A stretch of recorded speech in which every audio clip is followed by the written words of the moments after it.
छत्तीसगढ़ का खौफनाक किला। छत्तीसगढ़ के बस्तर जिले में एक छोटा सा गांव था, जहां से कुछ दूर एक प्राचीन और वीरान किला था। इस किले के बारे में गांव वालों का कहना था कि वहां कुछ अजीब घटनाएं होती हैं। लोगों का मानना था कि यह किला भूतिया है और रात के समय वहां जाने वाले लोग कभी वापस नहीं आते।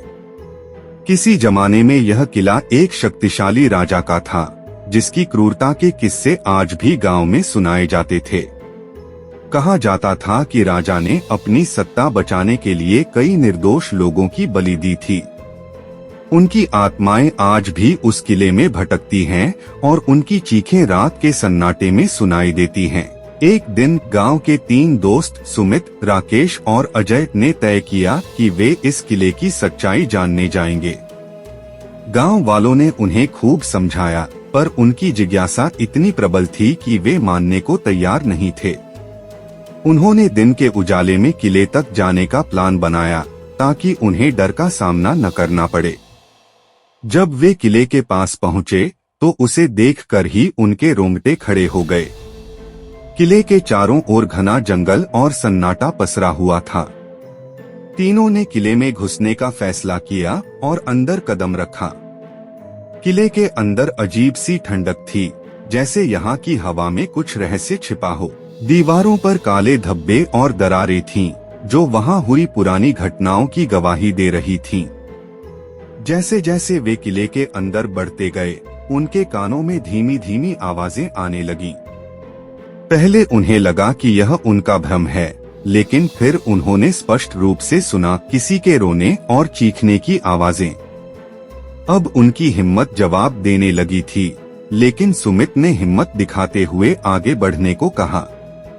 वे एक बड़े कमरे में पहुंचे, जहां चारों ओर अंधेरा था। तभी अचानक दरवाजे खुद ब खुद बंद हो गए। तीनों चौंक गए और घबरा गए। अजय ने दरवाजा खोलने की कोशिश की, लेकिन वह किसी अजीब ताकत से बंद हो चुका था। तभी कमरे के एक कोने से एक हल्की रोशनी दिखाई दी, और उस रोशनी के बीच में एक धुंधली आकृति उभर आई। यह एक औरत की आत्मा थी, जो सफेद कपड़ों में लिपटी हुई थी, और उसके चेहरे पर दर्द और पीड़ा साफ झलक रही थी। वह औरत रोते हुए बोली, मुझे बचाओ, मैं यहाँ कैद हूँ। उसकी आवाज बेहद दर्द भरी थी, मानो वह सदियों से इस किले में फंसी हो। राकेश ने घबराकर कहा, हमें यहाँ से निकलना चाहिए, लेकिन इससे पहले कि वे कुछ कर पाते, वह आत्मा उनके पास आ गई और उनके चारों ओर एक अजीब सी हवा चलने लगी। कमरे का तापमान तेजी से गिरने लगा और उन तीनों के शरीर सुन्न होने लगे। उनकी आंखों के सामने अंधेरा छा गया और वे जमीन पर गिर गए। अगली सुबह गांव वालों को खबर मिली कि तीनों दोस्तों की लाशें किले के बाहर पाई गईं। उनकी आंखें खुली हुई थीं और चेहरों पर डर की एक स्थायी झलक थी।